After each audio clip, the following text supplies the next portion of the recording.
অতিও গভীর হয় রজনী যখন নীরবে প্রভুর নাম জপিও তখন। প্রভুর করুণা যদি পাইবারে চাও গভীর রাতে উঠে প্রভুর গুণগান গাও। আমার আল্লাহ পাক রহমতের দরজা দিয়া ডাকেন, বান্দা তুমি গুনাহ করেছো কত বছর? কয়টা? বলে আমি 50 বছর লাগাইয়া এত গুনাহ একদিনে করি নাই। আজকে একটা, কালকে দুইটা, এভাবে হাতের গুনাহ, চোখের গুনাহ, জবানের গুনাহ, অন্তরের গুনাহ করতে করতে বছর বছর গুনাহ করিয়া আমার চোখের গুনার পাল্লা ভারী, আমার হাতের গুনার পাল্লা ভারী, আমার অন্তরের গুনার পাল্লা ভারী। গুনাহ করতে করতে 30, 40, 50 বছর একটা পাহাড় হয়ে গেছে। আল্লাহ বলে তুই গুনাহ করেছো 50 বছর লাগাইয়া, আমি আল্লাহর দরজায় এসে যদি চোখের পানি ছাড়িয়া একবার দিল খুলে ডাক দাও, ইয়া রাব্বি গফিরলি, আমি আল্লাহ তোর 1 সেকেন্ডে জীবনের সব গুনাহগুলো মাফ করে দিব। এমন এক টাইমে আমি আসি যেই সময় আসমান নীরব, জমিনটা নীরব, গাছের পশু পাখিরা পর্যন্ত নীরব, ঘরের মানুষগুলো ঘুমায়, নদীর মাছগুলো নীরব, একটা কোনো আওয়াজ নাই। সমস্ত মানুষ এখন বেহুশ অবস্থা, ঘুমের মধ্যে, কোনো আওয়াজ নাই, নীরব সময়। আমি আল্লাহ তখন প্রথম আসমানে হাজির। ওরে বান্দা তুই ফজরে কোথায় তালাশ করো? আরে আমি মাওলার দেওয়া পানি খাও, আমি মাওলার দেওয়া সূর্যের আলো নাও। এখনো পর্যন্ত চিনো না সেই সূর্যের মালিককে। বান্দা তুমি গাছের ফল খাও, চিনো না সে ফলওয়ালা, ফলের মালিককে। বান্দা তুমি নদীর মাছ ধরে খাও, জানো না সে নদীর মাছ দেওয়ার মালিককে। ওই মালিকরে তালাশ করতে কোথাও যাওয়া লাগবে না। ওরে রাতের বেলা আমি মাওলায় হাজির, আমি আল্লাহ এখন ডাইরেক্ট হাজির হয়ে গেলাম। রাতের গভীর যখন শেষ অংশ, তোর মাও ঘুমায়, বাবাও ঘুমায়, ভাই বোনেরা ঘুমায়, তুই তখন ওযু বানাইয়া যায় নামাজে আসি একবার ডাক দে। অন্তর খুলে যদি ডাক দাও, আল্লাহ, আমি আল্লাহ পাক তোর জীবনের সব গুনাহ ডাকে মাফ করে দিব। আমি আল্লাহ চাই তোকে কাছে পাওয়ার জন্য। আমি আল্লাহ চাই তুমি আমারে ছাড়া আর কোথাও যাবা না। আমি আল্লাহ চাই তুমি আমার দিকে আগায় আসো। আমি আল্লাহ চাই আমার রহমতের চাদরে ঢুকে যাও। কারণ দুনিয়ার কষ্টের থেকে মরণের কষ্ট আরো কঠিন। আরে তোমার দুনিয়ার আযাব থেকে জাহান্নামের আযাব আরো কঠিন। 1 সেকেন্ডের জন্য তুমি সহ্য করতে পারবা না।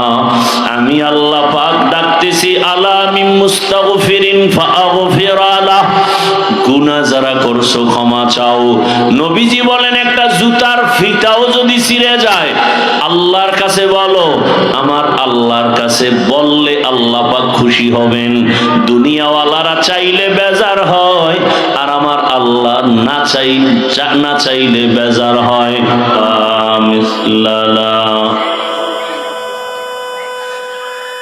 ونشهد أن سيدنا وسندنا وحبيبنا وحبيب ربنا وطبيبنا وطبيب قلوبنا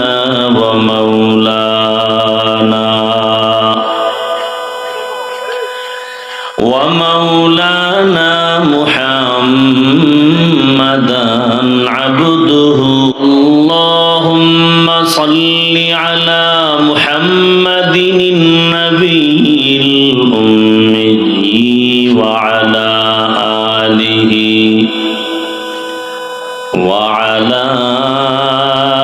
آله وسلم تسليما.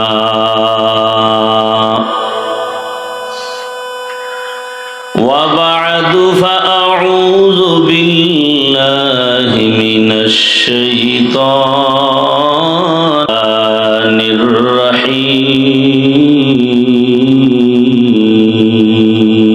الرحيم قل يا عبادي الذين أسرفوا على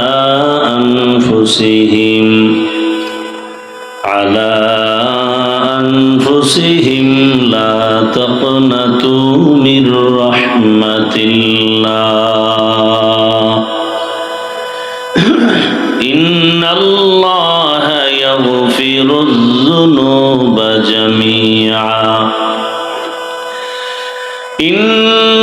إنه هو الغفور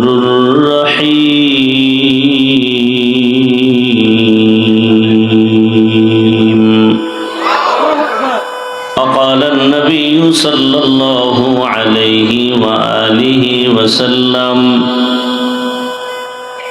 التائب من الذنب كمن لا ذنب له صدق الله مولانا العظيم وصدق رسوله النبي الأمي الكريم ونحن على ذلك من الشاهدين والشاكرين والذاكرين والحمد لله رب العالمين سبحانك لا علم لنا إلا ما علمتنا إنك أنت العليم الحكيم رب اشرح لي صدري ويسر لي أمري واحلل عقدة من لساني قبر آخر ठिकाना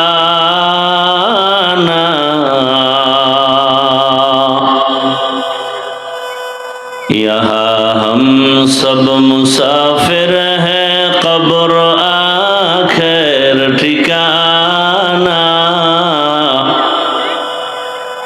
कोई आगे रवाना है कोई पीछे रवाना कोई आगे रवाना है कोई पीछे रवाना मोहम्मद ने आकर कुफर को मिटाया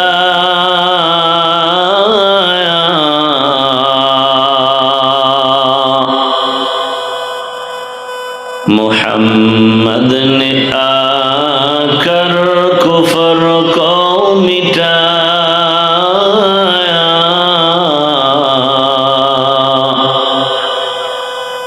कुफर को मिटाकर सदाकत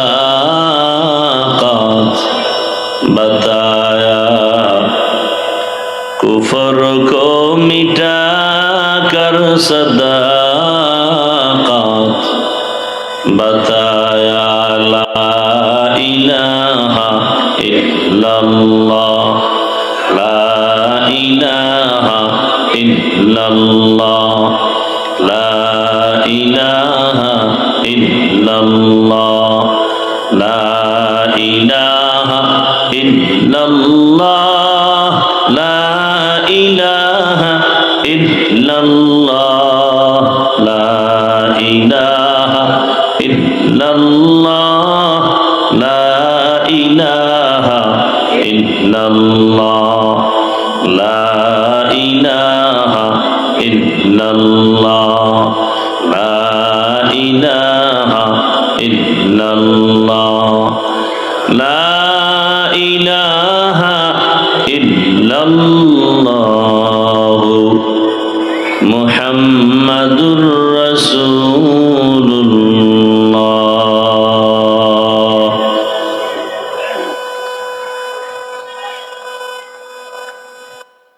আল্লাহ পাকের দরবারে শুকর, আজ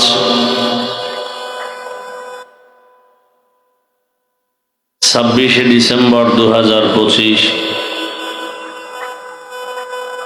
জামিয়া তালিমিয়া ঢাকায়ের উদ্যোগে আয়োজিত বার্ষিক ওয়াজ মাহফিল, তাফসীরুল কোরআন মাহফিল। উপস্থিত মোহতারাম সম্মানিত সভাপতি, প্রধান অতিথি আমিরুল মুজাহিদিন হযরত পীর সাহেব হুজুর চরমনাই, বিশেষ অতিথি হযরতুল আল্লামা মামুনুল হক দামাত বারাকাতুহুম সহ অন্যান্য উলামায়ে কেরাম,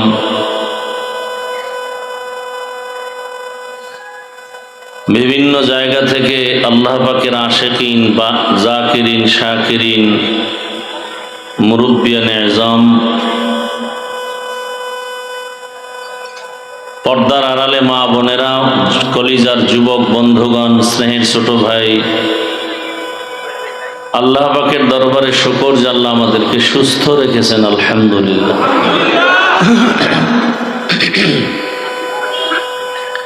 জীবনের এক অমূল্য সম্পদ আমাদের সুস্থতা। টাকা পয়সা বাড়ি গাড়ি অনেক কিছু আছে, কিন্তু যদি অসুস্থ জীবনটাই হয়ে যায়, এ জীবনের কোনো দাম। টাকা পয়সা বাড়ি গাড়ি তেমন না হলেও সুস্থতার জীবন যদি পাওয়া যায়, এর থেকে সুখের জীবন আর হতে পারে?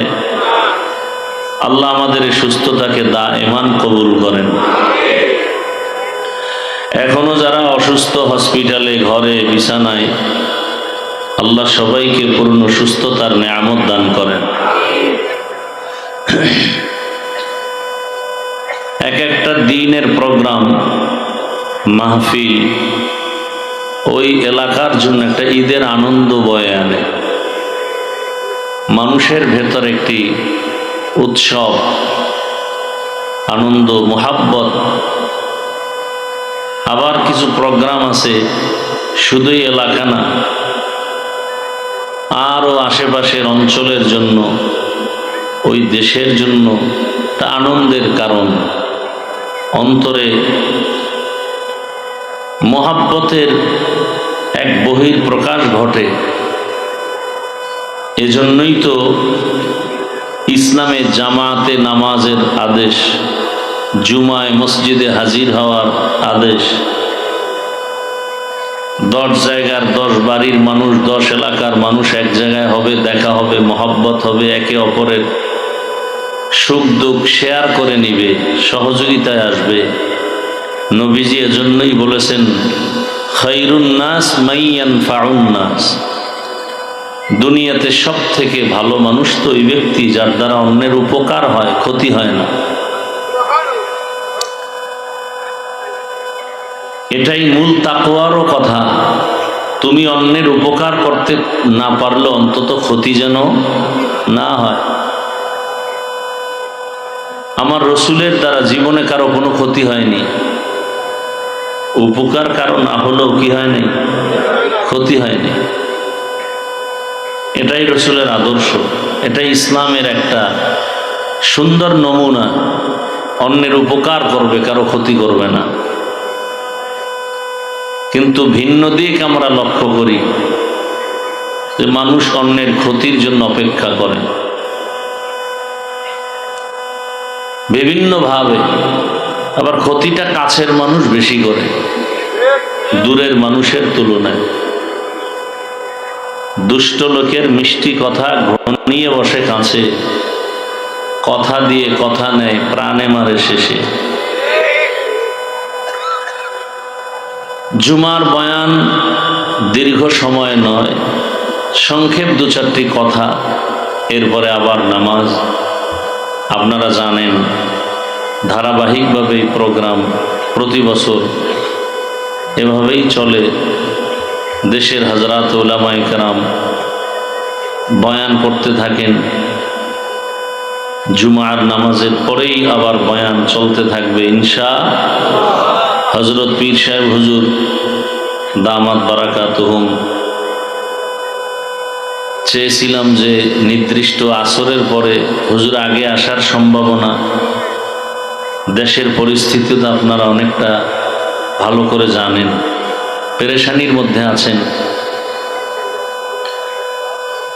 তো যখনই আসবেন তখনই বয়ান শুরু হয়ে যাবে ইনশাআল্লাহ।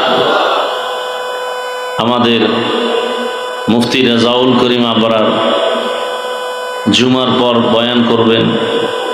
মুফতি হেদায়েতুল্লাহ আজাদি দামাত বারাকাতুহুম, আমার প্রিয় ভাই মাওলানা মাহফুজুর রহমান জাবের নামাজের পরেই বয়ান করবেন। খানার জন্য তো সময় কম দিলেন না, জীবনের অনেক সময় কেটে গেল খানায়, অনেক সময় কেটে গেল ব্যবসায়, আল্লাহর পথে আসিয়াও কেন বাধা।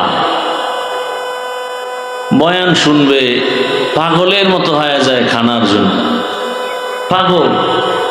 তখন আমারও চিনে না, আমারও চিনে না, শুধু খানা, অন্ধের মতো হয়ে যায়।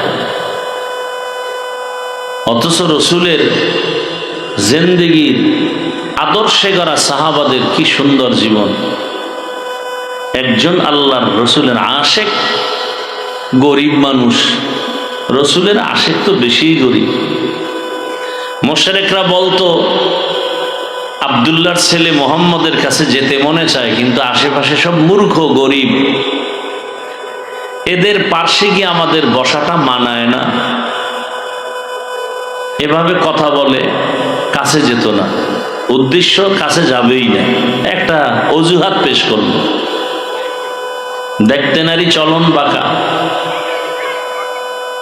আশেক রসুলের গরিব মানুষ, অন্যের কাজ করলেই তার চুলায় আগুন জ্বলে, না হয় আর ঘরে খানা হয় না।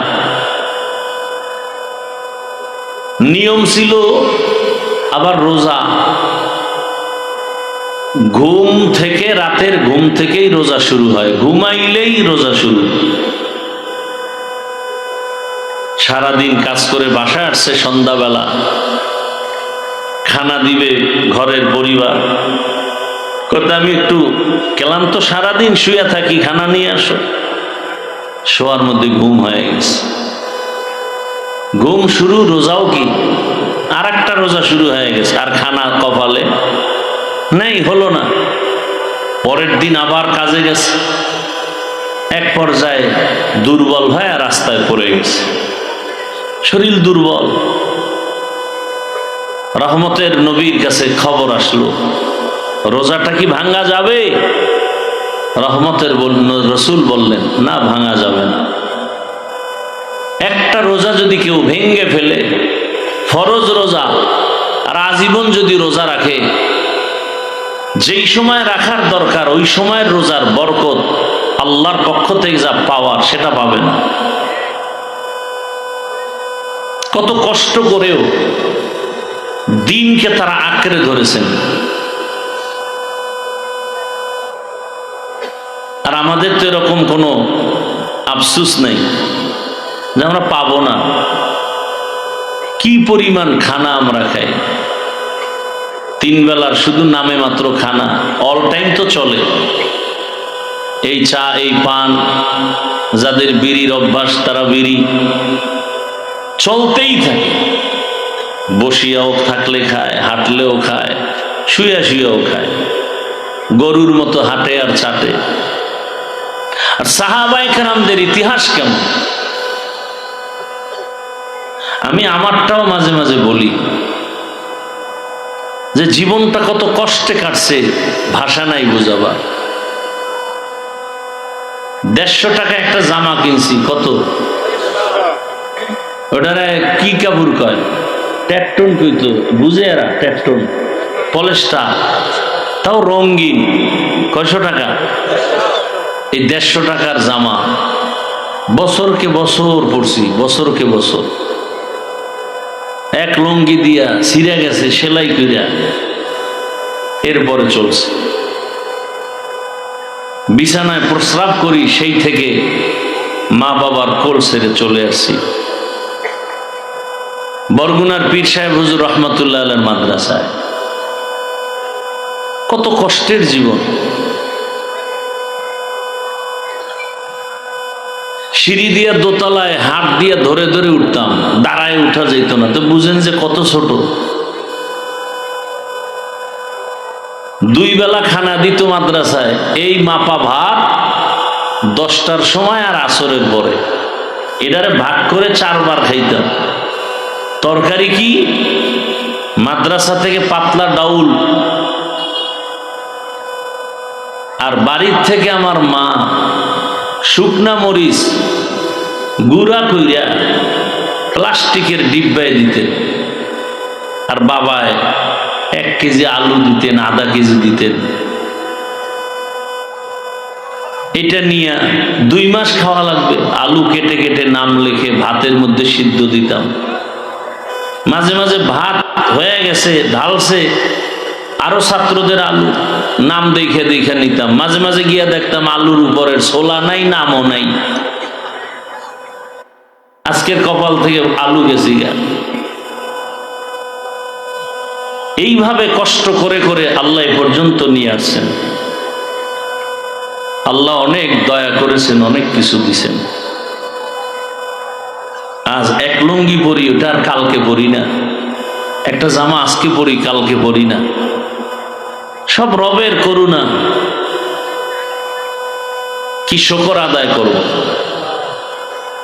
উজানির কারি মনজুর রহমতুল্লাহ আলাইহি বারবার তার মোনাজাতের মধ্যে আমার হাত লাগায়া বলতো, আল্লাহ ওকে দিয়ে একটা মাদ্রাসা, দাওরা হাদিস মাদ্রাসা আমি দেখে যেতে চাই। মাদ্রাসা হয়েছে, আল্লাহর ওলি আর দুনিয়ায় নেই, দেখে যেতে পারলেন না।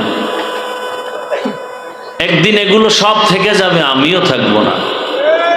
কথা ঠিক না? কিন্তু যেতে তো হবেই। হিসাব 2টা, সাথে কি নিয়ে যাব আর দুনিয়াতে কি রেখে যাব। হিসাব 2টা, কি নিয়ে যাব, কি রেখে যাব। আপনি কি রেখে যাচ্ছেন? যেতে তো হবেই, কি মরা লাগবে না? কি নিয়ে যাবেন? ওখানে তো কিছু নিতে হবে, নাইলে উপায় নেই। বিদেশ যাবেন, পাসপোর্ট লাগবে না? কথা বলেন না কেন? ভিসা লাগবে না? না ইমিগ্রেশনে আটকায় দিবে। কাপড় নাই, জামা নাই, কোনো টেনশন নাই। কিন্তু আসল কি? ভিসা, পাসপোর্ট লাগবে। তা আমরা যে পরপারের জীবনে পাড়ি জমাবো, কি নিয়ে যাব?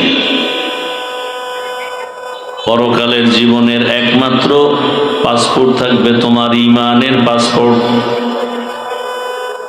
এই পাসপোর্ট দিয়ে তুমি আল্লাহর মোহাব্বতের ঘরে ঢুকবা, নজরে আসবা। কিন্তু আমলের ভিসা না থাকলে পীড়া শুরু।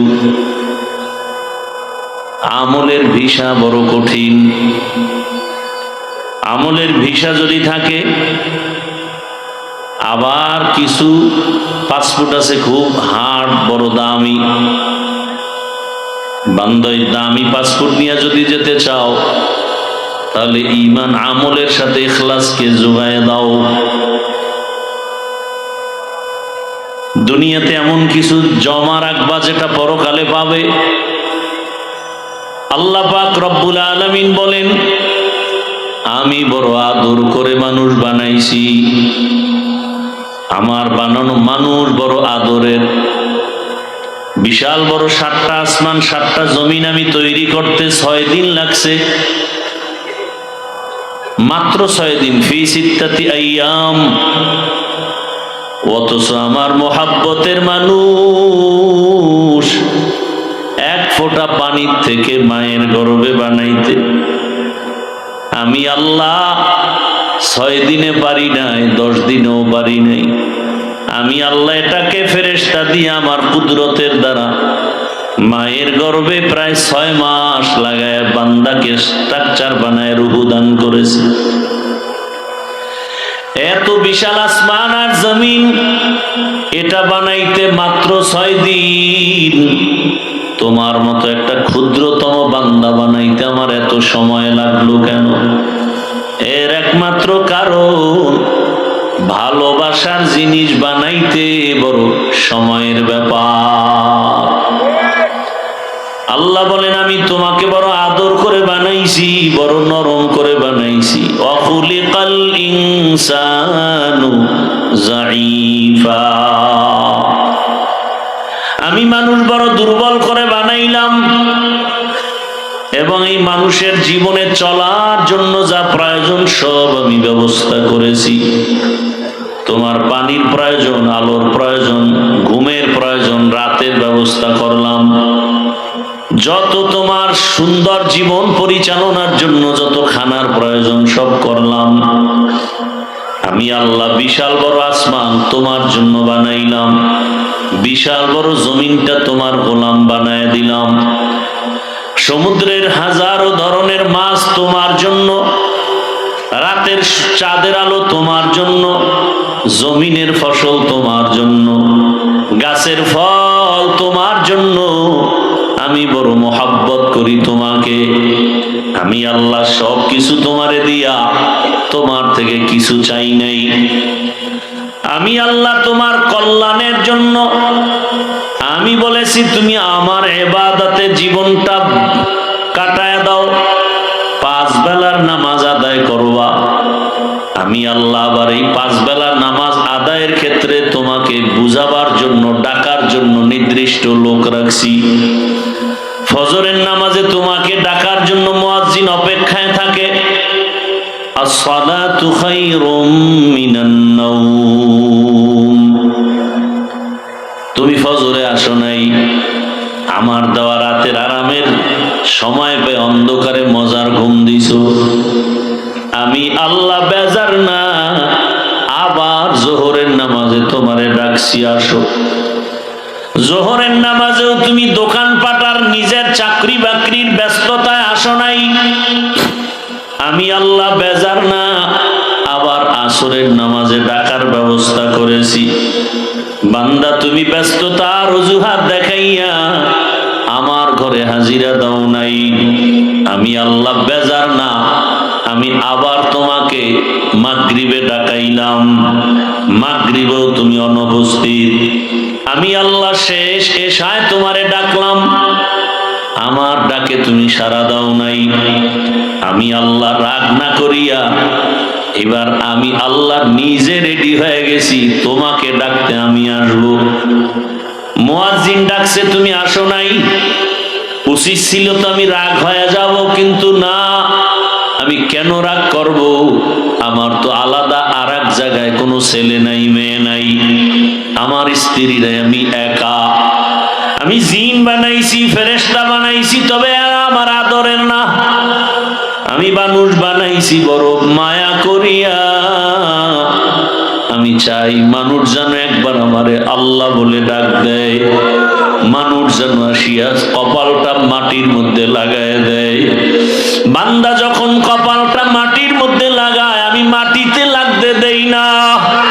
আমি আল্লাহ কুদরতি পা আমার বান্দার কপালের নিচে ঢুকায় দেই। বান্দা তোর কপাল বড় দামি, তুই কপালটা মাটিতে ঠেকাবি আর আমি চুপ থাকবো না। তোর বডির মধ্যে কপাল বড় দামি, আমি আল্লাহ ওই কপালটাকে মাটিতে নাগার আগে আমি আল্লাহ তোর কপালের নিচে কুদরতের কদম লাগায় দেই। আমি আল্লাহ পাক বড় খুশি হয়ে যাই। দুনিয়াতে মানুষ সম্মান চাইতে গিয়া বলে সেজদা দাও, আল্লাহ বলেন আমি আল্লাহ এত কিছু তোমারে দিলাম, আমি চাই তুমি আমাকেই সেজদা দিবা। আমি আল্লাহ পাক অপেক্ষায় থাকি কখন আমাকে তুমি ডাক দিবা। আমি আল্লাহ পাক এত মোহাব্বত করে বানাইয়া আমি আল্লাহ পাক ডাকলাম, এরপরও যখন আসো নাই, আমি রাগ করি নাই, পানিও বন্ধ করি নাই, বাতাস বন্ধ করি নাই, বরং আমি আল্লাহ মায়া আর রহমতের দরজা দিয়া তোরে ডাক দিছি, আয় কুল ইয়া ইবাদিয়াল্লাযী আল্লাযীনা আসরাফু আলা আনফুসিহিম লা তাকনাতু মির রাহমাতিল্লাহ। আমার রহমতের দরজা খোলা, দুনিয়ার মানুষের দয়ার দরজা মাঝে মাঝে খুলে মাঝে মাঝে বন্ধ করে দেয়, আর আমি আল্লাহ দরজা খুলে দিলাম, একটা সেকেন্ডের জন্য বন্ধ নাই। আমারে সমুদ্রে বয়ে যদি ডাক দাও আল্লাহ, আমি সেখানেও হাজির। আমাকে যদি গভীর রাতে ডাক দাও, সেখানেও আমি আল্লাহ হাজির। আমারে যদি কোনো বেঈমানেও ডাক দেয়, আমি সেখানেও হাজির। আরে ইব্রাহিম আলাইহিস সালাম মেহমান সারা খানা খায় না, মেহমান আসলে রিজিকে বরকত হয়, ঘরের মধ্যে রহমত বাড়িয়া যায়। ইব্রাহিম নবী মেহমান খুঁজে রাস্তায় দাঁড়ায়, যাকে পায় তাকে ডাইকা আনেন, মেহমান বসায় খানা খাবেন। একদিন মুসা ইব্রাহিম নবী মেহমান পায় না, অনেকক্ষণ অপেক্ষা, হঠাৎ করে দেখে একটা লোক আসতেছে। ওই লোকটাকে ডাক দিয়া কয়, ভাই খানা খেয়েছেন? বলে না। বলে চলেন আমার বাসায় আসেন। পয়গম্বর ইব্রাহিম ওই আল্লাহর বান্দাকে নিয়ে ঘরের মধ্যে বসাইলেন। খানা দেওয়ার আগ মুহূর্তে একটু পরিচয় নিলেন, পরিচয় নিয়ে জানতে পারলেন এই বান্দা অগ্নি পূজা করে, ইসলাম মানে না, আল্লাহর ধর্ম ইসলাম মানে না। ইব্রাহিম আলাইহিস সালাম বলে, তো আপনাকে তো খানা দেওয়া যায় না, আপনি তো আমার মুমিন ভাই হতে পারেন নাই, আপনি তো আমার আল্লাহর হুকুম মতো চলেন না, বরং আমার আল্লাহ যদি বেজার হয় এমন কাজ আপনি করেন, আগুনের পূজা করেন, গায়রুল্লাহর পূজা করেন, আপনাকে খানা দেওয়া যাবে না। লোকটাকে খানার থেকে উঠায় বিদায় দিল। আমার মাওলার রহমতের দরিয়ায় জোশ এসে গেল। আল্লাহ ওহী নাজিল করলেন, ওই লোকটা মনের কষ্ট নিয়ে যায়। আল্লাহ ডাকে ডার বলেন, ইব্রাহিম ওই বান্দাটারে তাড়ায় দিছো, কোথায় যাবে? ওরে তুমি মাত্র একবার খানায় বসাইছো, বিধর্মী বলিয়া তাড়ায় দিছো। আরে আমি মাওলারে সেজদা দেয় না জানো কত বছর, আগুনের পূজা করে কত বছর, আমি আল্লাহ এত বছর পর্যন্ত ওর খানাও বন্ধ করি নাই, পানিও বন্ধ করি নাই। আমি আল্লাহ তো অপেক্ষায় আছি কোন দিন আমাকে আল্লাহ বলে ডাক দিবে। আমি আল্লাহ রাগ করে পানিও বন্ধ করি নাই, খানাও বন্ধ করি নাই, সূর্যের আলো বন্ধ করি নাই। ও ইব্রাহিম আমার বান্দাটারে কেন তাড়াইয়া দিছো? আমি আল্লাহর বড় মায়া লাগতেছে, তুমি মাত্র একবার বসাইয়া বিধর্মী বলে তাড়াইয়া দিছো। ইব্রাহিম নবী শোনা মাত্র একটা দৌড় দিলেন, আর ওই বান্দারে তালাশ করে খুঁজতে খুঁজতে গিয়া দেখে বান্দা এক জায়গায় বসে বসে চোখের পানি ছেড়ে কান্না করে, আমাকে দাওয়াত দিবা না, দিয়া কেন আবার অপমান করেছো? ইব্রাহিম নবী তার সাথে ক্ষমা চাইয়া এরপরে ডাকা শুরু করলেন, এরপরে কাছে আইনা খানার আয়োজন করলেন, এমন সুন্দর ব্যবহার দিলেন। এক পর্যায়ে আল্লাহর বান্দা আমার মাওলার গোলাম হয়ে পড়লো, কালেমা পড়ে ফেললো। আমার আল্লাহ তো দয়ার মালিক। আল্লাহ বলেন, তোমরা যারা শয়তানের ধোকায় পড়ে গুনাহ করেছো, আমি আল্লাহ তোমার জন্য রাস্তা খুলে দিলাম। আমি আল্লাহ পাক তোমার তওবা কবুল করার জন্য 5 বার মসজিদে ডাকছি, যাও নাই। আমি আল্লাহ পাক এখন তোমাকে ডাকার জন্য হাজির হতেছি। আমি আল্লাহ এমন এক টাইমে তোমাকে ডাকতে আসতেছি, অতিও গভীর হয় রজনী যখন, নীরবে প্রভুর নাম জপিও তখন। প্রভুর করুণা যদি পাইবারে চাও, গভীর রাতে উঠে প্রভুর গুণগান গাও। আমার আল্লাহ পাক রহমতের দরজা দিয়া ডাকেন, বান্দা তুমি গুনাহ করেছো কত বছর? কয়টা? বলে আমি 50 বছর লাগাইয়া এত গুনাহ একদিনে করি নাই, আজকে একটা কালকে দুইটা, এভাবে হাতের গুনাহ, চোখের গুনাহ, জবানের গুনাহ, অন্তরের গুনাহ করতে করতে বছর বছর গুনাহ করিয়া আমার চোখের গুনার পাল্লা ভারী, আমার হাতের গুনার পাল্লা ভারী, আমার অন্তরের গুনার পাল্লা ভারী।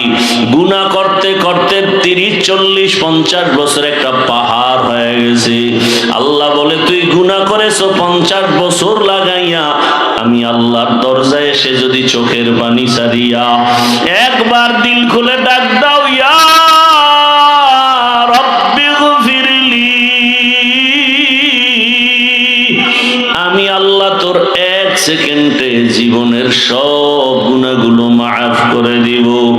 এমন এক টাইমে আমি আসি যেই সময় আসমান নীরব, জমিনটা নীরব, গাছের পশু পাখিরা পর্যন্ত নীরব, ঘরের মানুষগুলো ঘুমায়, নদীর মাছগুলো নীরব, একটা কোনো আওয়াজ নাই, সমস্ত মানুষ এখন বেহুশ অবস্থা, ঘুমের মধ্যে, কোনো আওয়াজ নাই, নীরব সময়। আমি আল্লাহ তখন প্রথম আসমানে হাজির। ওরে বান্দা, তুই ফজরে কোথায় তালাশ করো? আরে আমি মাওলার দেওয়া পানি খাও, আমি মাওলার দেওয়া সূর্যের আলো নাও, এখনো পর্যন্ত চিনো না সেই সূর্যের মালিককে। বান্দা, তুমি গাছের ফল খাও, চিনো না সে ফলওয়ালা ফলের মালিককে। বান্দা, তুমি নদীর মাছ ধরে খাও, জানো না সে নদীর মাছ দেওয়ার মালিককে। ওই মালিকরে তালাশ করতে কোথাও যাওয়া লাগবে না। ওরে রাতের বেলা আমি মাওলায় হাজির, আমি আল্লাহ এখন ডাইরেক্ট হাজির হয়ে গেলাম। রাতের গভীর যখন শেষ অংশ, তোর মাও ঘুমায়, বাবাও ঘুমায়, ভাই বোনেরা ঘুমায়, তুই তখন ওযু বানাইয়া যায় নামাজে আসি একবার ডাক দে, অন্তর খুলে যদি ডাক দাও, আল্লাহ, আমি আল্লাহ পাক তোর জীবনের সব গুনাহ ডাকে মাফ করে দিব। আমি আল্লাহ চাই তোকে কাছে পাওয়ার জন্য, আমি আল্লাহ চাই তুমি আমারে ছাড়ার কোথাও যাবা না, আমি আল্লাহ চাই তুমি আমার দিকে আগায় আসো, আমি আল্লাহ চাই আমার রহমতের চাদরে ঢুকে যাও। কারণ দুনিয়ার কষ্টের থেকে মরণের কষ্ট আরো কঠিন। আরে তোমার দুনিয়ার আযাব থেকে জাহান্নামের আযাব আরো কঠিন। 1 সেকেন্ডের জন্য তুমি সহ্য করতে পারবা না। আমি আল্লাহ পাক ডাকতেছি, আলা মিন মুস্তাগফিরিন ফাগফির আলাহ, গুনাহ যারা করছো ক্ষমা চাও। নবীজি বলেন, একটা জুতার ফিতাও যদি ছিঁড়ে যায় আল্লাহর কাছে বলো, আমার আল্লাহর কাছে বললে আল্লাহ পাক খুশি হবেন। দুনিয়াওয়ালারা চাইলে বেজার হয়, আর আমার আল্লাহ না চাইলে বেজার হয়। দুনিয়াওয়ালারা চাইলে বেজার কেন? দুনিয়াওয়ালাদের অভাব আছে, আল্লাহ না চাইলে বেজার কেন? আল্লাহর কোনো অভাব নাই। আল্লাহ তাআলা বলেন, বান্দা, আমি চাই তুমি আমার কাছে আগাও। আগাইতে গিয়া তুমি দুর্বল আমি জানি, তোমার ঈমান দুর্বল তাও জানি, তোমার আমল দুর্বল তাও জানি। এ কারণে আমি আল্লাহ পাক, তুমি যখন 1 বিঘা আগায় যাও আমার রহমত তোমার দিকে 1 হাত আগায় যায়, তুমি যখন 1 হাত আগায় যাও আমার রহমত তোমার দিকে 2 হাত আগায়, তুমি যখন হেঁটে হেঁটে আগাও আমি আল্লাহর রহমত তোমার দিকে দ্রুত গতিতে দৌড়াইতে থাকে। আমি আল্লাহ পাক চাই তুমি আমার দিকে আসো। আমি আল্লাহ চাই না তুমি আমার রহমতের দরজা বাদ দিয়া দুনিয়ার অন্য কোন না সারা রাত। এরে আল্লাহর বান্দারা, 2 ফোঁটা চোখের পানি যদি ফেলতে পারি এই পানি বৃথা যাবে না। আল্লাহ পাক কিয়ামতের দিন এই পানিটা কাজে লাগাইয়া জাহান্নামের আগুনকে নিভায় দিবেন। অন্যান্য মাহফিলে যায়, কত মানুষ মার্কেটে ঘুরে সময় নষ্ট করে, কিন্তু এই মাহফিল আল্লাহর ওলিদের, এখানে যারা আসবেন এরা দুনিয়ামুখী মানুষকে বয়ান দেয় না, এখানে আসা মাত্রই যেন কেমন এক পরিবর্তন। আল্লাহর ওলিরা আসবেন, তাদের চেহারা দেখবো, বয়ান শুনবো, যদি একটা কুদরতের নজর আমার আমার উপরে পড়ে যায়, আমার জীবনের সব বন্ধ তালার দরজা খুলে যাবে। অতএব আল্লাহ যাদেরকে নিয়ে আসেন, আল্লাহর কাছে তওবা করি। অন্তরে কোনো গুনার নিয়ত থাকলে অন্তরকে পরিচ্ছন্ন করি, আর মনে মনে বলি, হে মালিক, এই বেহেশতের বাগানে আসি, খালি ফিরিয়া যেন না যাই। দুনিয়ার কোনো মোহাব্বত অন্তরে না থাকে, আপনার খাস ওলি উলামায়ে কেরামদের কথা শুনিয়া যেন যেতে পারি। আজকের জন্য আবু হুরায়রার মতো রেডি হয়ে যাও। পয়গম্বরের সাহাবী আবু হুরায়রা রাদিয়াল্লাহু তাআলা আনহু রহমতের নবীকে ছেড়ে কোথাও যায় না, কারণ রহমতের নবীরে দেখলে তো এমনিই কলিজা ঠান্ডা, পেটে কোনো ক্ষুধাও লাগে না। মাঝে মাঝে মানুষ হিসাবে ক্ষুধা, রহমতের নবীর একটা কথা মানি মুক্তার মতো। আমি আবু হুরায়রা যদি খানার মহব্বতে চলে যাই, আমার থেকে একটা রসুলের কথা ছুটে যাবে। এই কারণে আবু হুরায়রা যায় না। ক্ষুধার পাগল পারা হইয়া রাস্তায় পড়ে আছে দুর্বল হইয়া, মানুষ পাড়ায় পাড়ায় যায়, বলে আবু হুরায়রার মনে হয় কোনো মির্গির ব্যারাম হয়েছে। আসলে তো ব্যারাম না, রহমতের নবীর দরবার ছেড়ে যাবে না বলে খানা খায় নাই, ক্ষুধায় ক্লান্ত হয়ে গেছে। এরে আল্লাহর বান্দারা, মেহমান আসবে, উলামায়ে কেরাম আসবেন, কোরআন ও হাদিসের বয়ান করবেন, আর আপনি দোকানে দোকানে ঘুরবেন, কোথাও বসে গল্প করবেন। এটা আল্লাহর প্রিয় বান্দাদের কোনো আমল হতে পারে না। আল্লাহ আমাদের সবাইকে সাহাবী আবু হুরায়রার আদর্শওয়ালা বানায়া দেন। জোরে কন্যা আমি আল্লাহ পাক রব্বুল আলামিন শেষ দোয়া পর্যন্ত আমাদেরকে থাকার মতো, শোনার মতো, বয়ান নিয়ে যাওয়ার তৌফিক দান করেন, আমিন। রাজি আছি তো ইনশাআল্লাহ? এক এক ফুলে এক এক গ্রাম। এখন যারা নিয়ত করে আসছি, ইনশাআল্লাহ শেষ পর্যন্ত থাকার নিয়ত আছে।